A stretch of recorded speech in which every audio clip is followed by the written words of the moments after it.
SVC Media. Welcome to the iGaming Daily Podcast, analysing the news from the betting and gaming industry all over the globe, supported by Optimove, the #1 CRM marketing solution for the iGaming market. The first weeks of 2025 have seen regulatory authorities in Europe outline their supervisory agendas, emphasising stricter surveillance of licences to ensure compliance with new rules.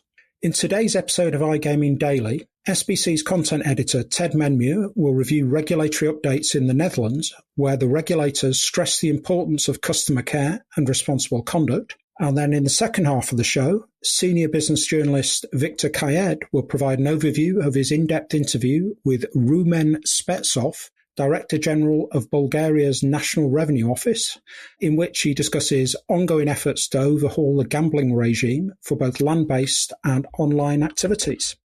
And before we get started, obviously, as ever, iGaming Daily is brought to you in partnership with our friends at Optimove, the #1 CRM marketing solution for the iGaming industry.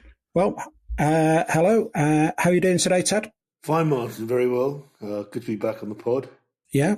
It seems to have been a while. I don't know about you, but I've already forgotten about that Christmas break. I've been so busy since we've been back. It's been crazy. And Victor, how are you? Are you back in the UK yet, or are you still at home in Bulgaria? I'm still home, Martin. Hello, Happy New Year to everyone else. And I still remember the break because I'm just coming off annual leave. So yeah, I'm pretty good.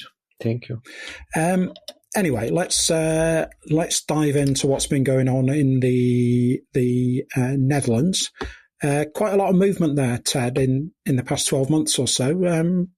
Tell us a little bit about what's been going on there. So when we analyse the Dutch market, I think you got to kind of review how the laws have been transformed in the past 2 years. In the context of Dutch gambling, that has seen kind of so many changes that have been applied to the COA Remote Gambling Act. So in October 2023, there came and passed laws to effectively ban media in online advertising of gambling. That will further kind of expanded upon on 2024 with regards to kind of gambling aesthetics, the use of figureheads, famous celebrities or influencers. And then furthermore, in the summer of 2024, the Cayman then approved a new raft of laws that imposed a new mandatory deposit limit on €700 for adult accounts and on €300 for accounts under 24. The restrictions come with the KSA demanding that the licensing duties that customers must have one-to-one customer care checks with trained staff provided by operators, and all interactions must be recorded and kept on file with the KSA. There's also been kind of further rules on stricter kind of in-play controls on slots, which are deemed to be kind of the highest risk category for Dutch gambling. So we now come to 2025, and the CASA has revised kind of the general penalties on gambling operators, in which it will apply kind of the steepest fines of £2 million on illegal infringements. It's important to note that these penalties are just reserved for kind of illegal activities such as black market gambling, in which the KSA states that it can double fines on rescinding incidents and previous infringements. What we're seeing basically is that the Dutch market in its context is becoming a lot tougher to maneuver in. Sure. I always raise an eyebrow when I see regulators talking about how big the fines are for unlicensed operators, because, how are they going to collect that money from a foreign company that has no license in the Netherlands? It's difficult to see what the deterrent is there. But anyway, I think what we've seen a lot in the Netherlands over the past year is politicians talking a lot about gambling and being tough about gambling and so on. We're now, 9 months since Michael Gruithuizen, and apologies to Michael if I butchered his surname there, into his time as the head of the regulator in the Netherlands. What have we learnt about his vision for compliance and the licensing regime? So Michael Cruz-Hayton replaced Brenny Janssen at the midpoint of last year as chairman of the KSA,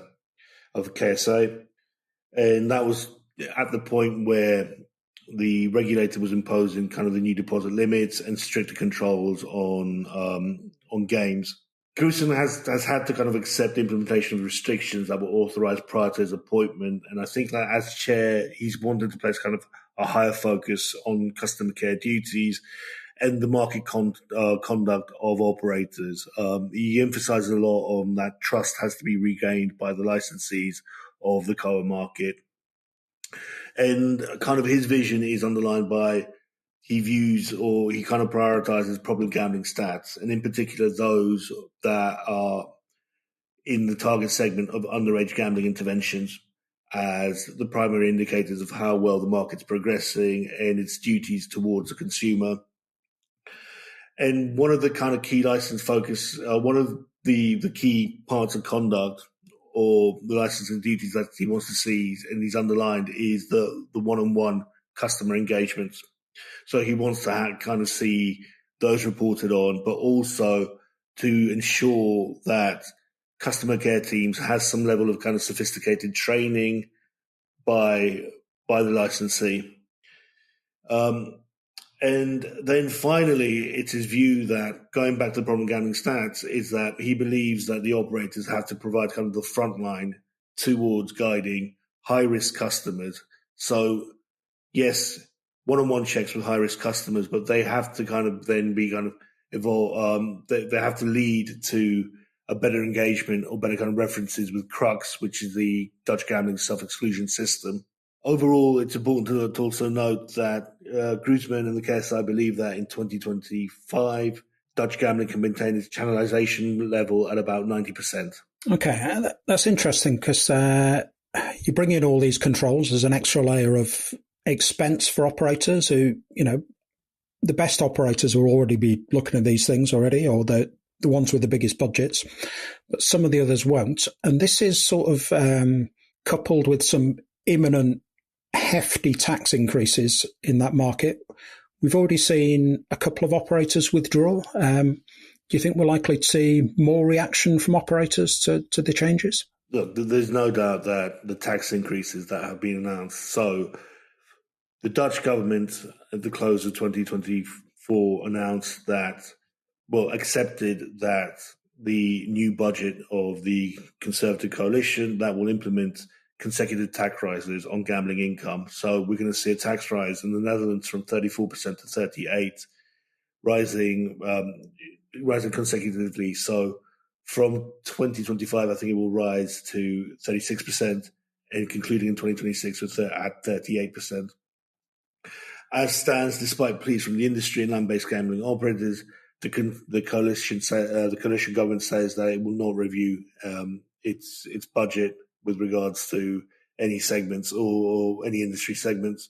So Gambling Minister Ted Menmuir stated that there could be a consideration with Dutch lotteries, but no other vertical. And in the aftermath of what we've seen is Tombola and live sport have departed the market as they see no future viability in the Dutch gambling. So again, I think we can go back and yes, operators can stomach high compliance costs, but taxes on bottom line earnings are just too much to fathom. Sure. I mean, it's a discussion we've had about multiple markets, right, over the past, however long we've been doing this, we've been talking about the impact of those changes. I mean, what I tell to SBC audiences is that, look, tax is going to definitely be in the agenda in 2025. We've had a raft of new European governments coming, and I think it's part of a lot of government's revisions in the new year. Sure. And you mentioned European governments there. There's one other, we'll just touch on this quickly, one other interesting development that Poland has proposed, possibly some kind of EU-wide working group to look at harmonisation of gambling regulation and how governments manage the gambling industry. Do you see that having a short-term impact, or perhaps something that is, another talking shop? It's a starting point, I guess. But look, Poland's taking on the presidency of the European Council for the next 6 months, so it sets up the agenda. And it put there a provision that it would start a working group, not necessarily on online gambling laws, but to tackle the black market online gambling, which it views as a threat that is taking circa about 10 billion to 11 billion in Eurozone taxes. So it is an imminent issue, and it's one that I think needs addressing.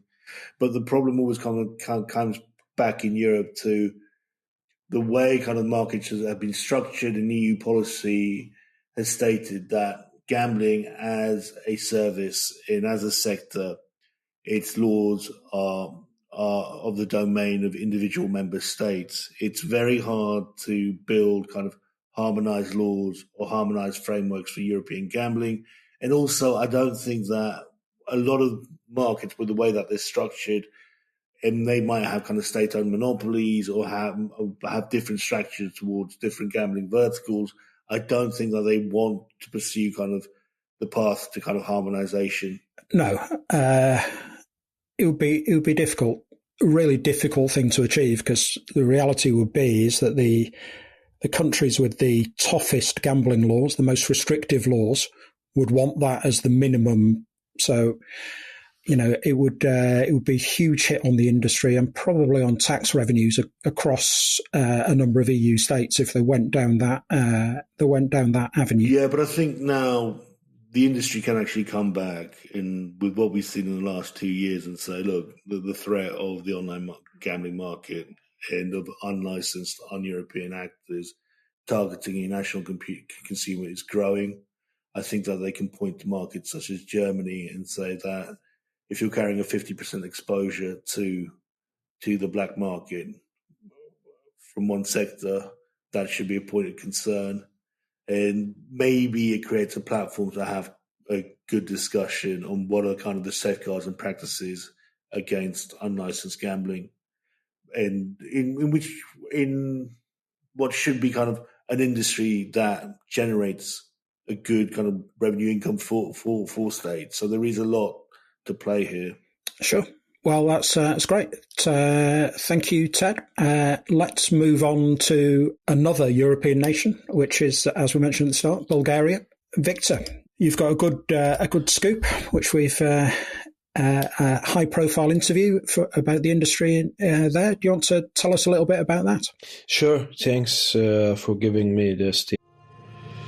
SBC Leaders connects the gambling industry's top-tier operators and associations to share the best ideas, collaborate on solving the biggest issues, and push innovation throughout the betting and gaming industry.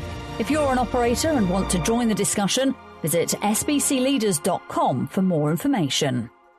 To do so, I managed to get in touch with the National Revenue Agency, which acts as the gambling regulator in Bulgaria. I've politely asked for comments on the market from the director of the NRA, Rumen Spetsov, which I am grateful that he took off his time to kindly return an answer. And I did an interview with him, a very in-depth interview. I've sent in 12 questions.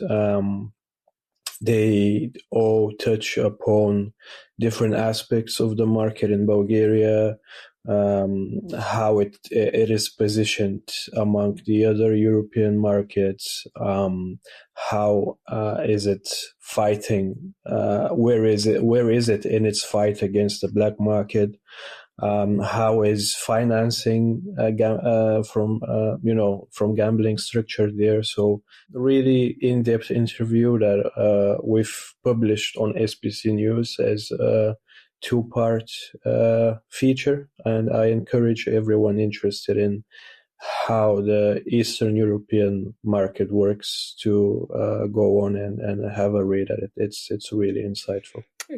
Good. That's I can just tell our audience it's really worth 15, 20 minutes of your time to go and read this. It's a fascinating piece. There's been a lot of talk over the last 12 months and a lot of proposals about changing the regulatory structure in Bulgaria. Where are they up to with that? And what sort of activities do you see coming up in the next, say, 12 months or so? Well, there was already big activity in terms of regulatory changes in April last year. We've talked about it before. We've covered it on SBC News again. They've changed the gambling framework, introduced the most significant changes were made regarding advertisement rules. This is something that operators wanting to enter the market should take notice of before doing so.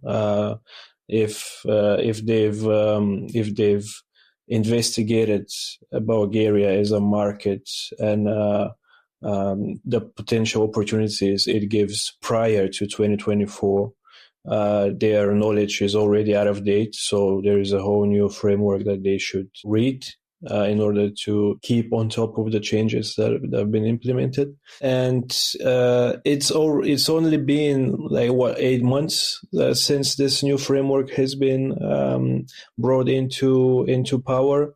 So I've besides Mr. Spetsov, I also spoken with other experts from the NRA, and they all hold the same opinion that it's too early to say how these changes are going to influence the market, which they are. Like I said, it's only been a few months after the changes, so they are all evaluating the impact very closely and are ready to make further changes as further down the line as they go if needed. So it's a very active landscape currently, even though the changes, the overhaul has been brought into power. Okay, so you mentioned the possibility of further changes down the line. Are there some particular issues they're worried about, some particular things they want to fix? I think maybe it hasn't, the last year's regulatory changes didn't go perhaps far enough or haven't worked particularly well in places. Yeah, well, like I said, the one of the key focuses of those changes were the advertising rules, and I've heard from inside sources that operators are still having some troubles understanding the rules, and they some of them think that they are not clear enough, and they fear the risk of misunderstanding them. So that's one of the aspects that might change. Potentially, they might introduce clearer rules around advertisement. Although I think that, for me personally, although I'm not an operator, for me they are quite clear. Before, advertisements used to be allowed everywhere. After the regulations came into force, they were banned from TV, print, online, and radio. They are still allowed on billboards, and there is a clause that safer gambling messaging needs to be on those advertisements, although previously there wasn't one. So operators were free just to ignore this rule. However, they didn't. That's what's interesting about the market itself. It's really adaptive. It follows the rules from other Western markets. When big companies come here and enter the market, they come with all these already played out, practices, safer gambling rules. They come with the right tool sets to have a fair and transparent business models, and they bring it on a silver platter to the market. And here the policymakers are have a head on their shoulders, as they say, to actually listen to them and take the best out of these practices and implement them into the regulations. So there is a constant back and forth between operators and the regulator that I think is already leading to a good competitive market here in Bulgaria. Okay, well, you've actually answered my final wrap-up question, which was, will all this result in a more competitive market? So that's nice to hear. But Viktor, Ted, thank you very much for today. You can find out more about everything we've talked about today on SBC News, where we will also be covering the ongoing regulatory developments, not just in the Netherlands and Bulgaria, but I'm pretty sure across Finland, Germany, the UK, and a host of other places across the rest of the year. But thank you for listening, and join us again tomorrow for another edition of iGaming Daily. Thank you for listening to today's iGaming Daily podcast, supported by Optimove, the #1 CRM marketing solution for the iGaming market. If you want to find out more about some of the subjects raised today, feel free to explore any of the sites in the SBC News network or check out the latest edition of the SBC Leaders magazine. Happy reading.